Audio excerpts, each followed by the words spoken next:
Hello everybody, and welcome back to What's Been Playing, the show where we put a spotlight on select video games and answer that lifelong question of, what is really worth playing? It is time to strap yourselves in because the next game marathon is underway.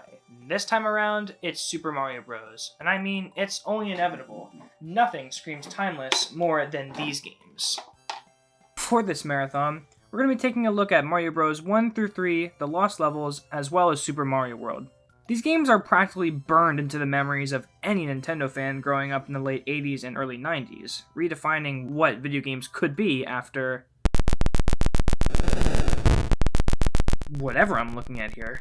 I absolutely plan to look at Mario's 3D outings in the future, but like in the vein of my Sonic Marathon last year, we're more so just going to be looking at the games that made this series so popular in the first place. And just to get that more authentic experience, most of the videos in this marathon, assuming that I get them out when I want them to, will be captured straight off of my NES. I finally get an excuse to use my new AV capture card and recreate said authentic experience with that fuzzy, grainy quality. For our first game in this marathon, we have the game that kickstarted Mario's platforming career as a whole, Super Mario Bros. It doesn't get any more classic than this. And I'm always in the mood for a Mario game every now and then, so why don't we begin this marathon and jump right in. Let's take a look at Super Mario Bros.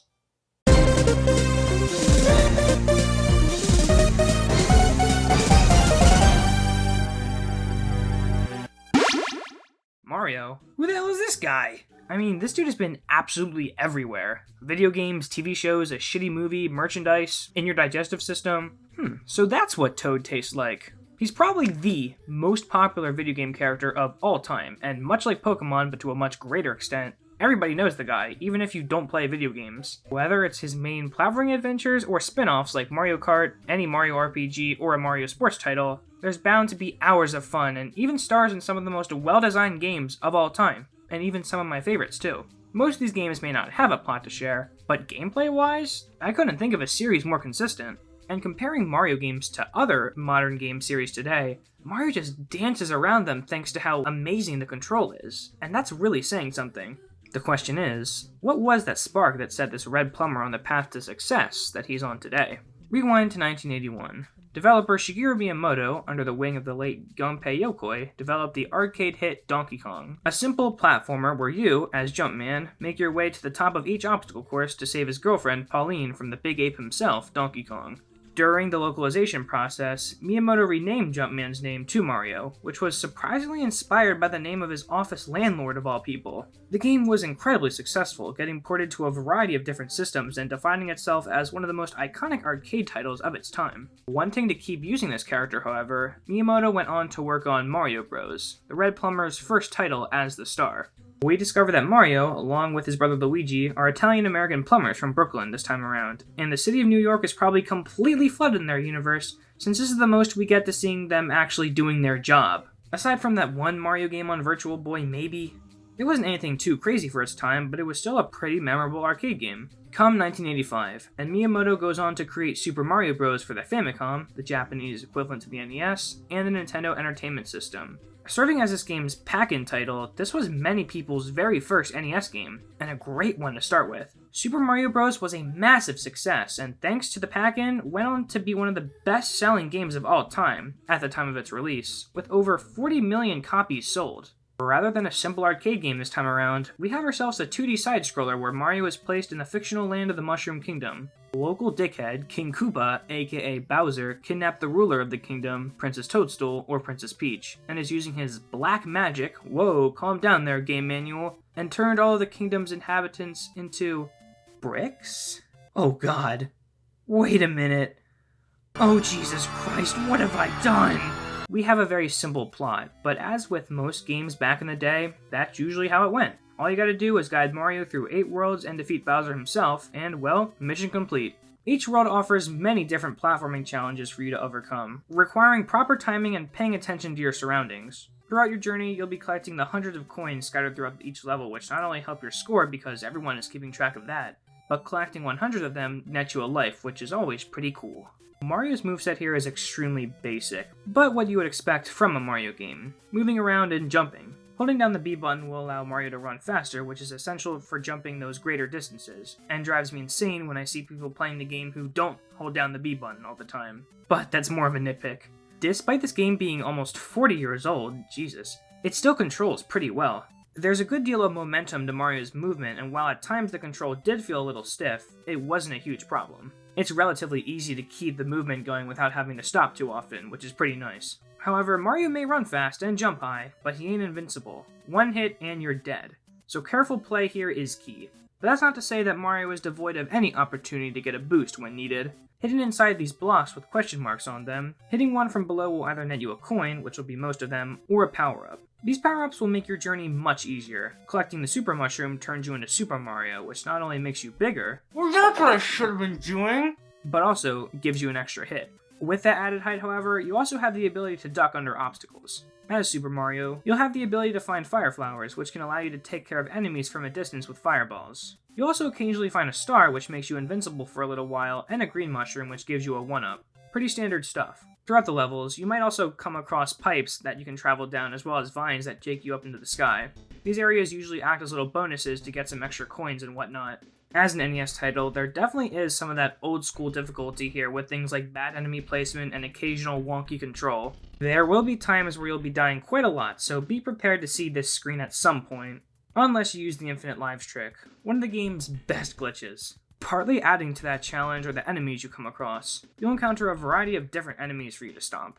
Goombas that are just waiting to be crushed, Koopa Troopas that after stomping them once, allow you to kick their shell and hurt other enemies, Piranha Plants which can be avoided for some reason by standing on top or directly next to the pipe they're in, Buzzy Beetles which are like Koopas that can't be killed with fire, Paratroopas which constantly jump up and down, as well as Bullet Bills which shoot out of these cannons, Lakitus that throw Spinies which are immune to stomping, Cheep Cheeps and Bloopers which can't be jumped on but can be killed underwater with fire. Oh good, I'm glad to see some actual sense around here. Last but certainly not least, Hammer Bros, which can just fuck right off. Their patterns for throwing hammers are all over the place, and they usually are stationed above blocks which allow them to hit you from farther away as they can jump from row to row. You have to be extremely lucky to get past them if you don't have a fire flower, or you can try to hit them from a lower level if you're lucky. Easily the worst enemy here. Especially this one in the final fucking castle. I have never come across an enemy as annoying as this one. Why is it here? Why is it so impossible to get past? I mean, look at this!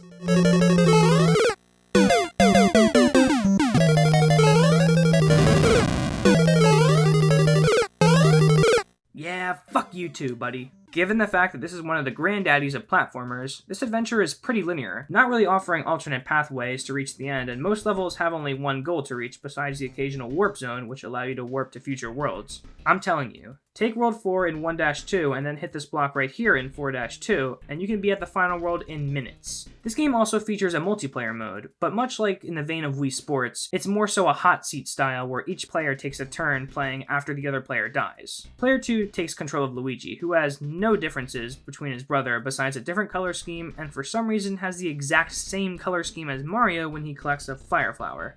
From an era where most home console video games looked like Super Mario Bros. Looks pretty good for its time. Levels are bright and colorful, making it easy on the eyes and a pleasure to look at. For a sprite-based game, it held up pretty well. Not perfect, mind you, but not that bad. The soundtrack, I mean, come on. Everybody has heard of this game's overworld theme. While the tracks are short, Koji Kondo prepared a score that is easily one of the most iconic for any game, with songs that almost everybody has heard at least once. They instantly get stuck in your head and are a joy to listen to. This journey will have Mario going all over, whether that's running on top of mushrooms, deep underground, in the sky, underwater for the few times it happens, or in one of Bowser's many castles. The castles are, as you would expect, the most treacherous parts of the game, with its intimidating fire bars and fireballs. At the end of the castle, you come across Bowser himself, and you can defeat him by either reaching this axe right behind him, or nuking him with a shit ton of fireballs, which actually reveals a fake. Yep, all the castles 1-7 feature a Bowser clone. And Bowser simply won't let you defeat him, obviously. He'll shoot his own fireballs back at you for you to dodge, and eventually, later, begin throwing hammers. It's usually best to get some speed and jump over him, or run under him when he's jumping. After defeating the fake, you'll find a toad which tells you that the princess is in another castle, which you'll hear quite a lot. But after 7 worlds, you finally rescue the princess, and end your quest. She does offer you a hard mode which replaces some of the enemies, but that's about it. Super Mario Bros. Is one of those games that everybody can just pick up and play. It's fair to assume that most people who play video games have at least played this game once.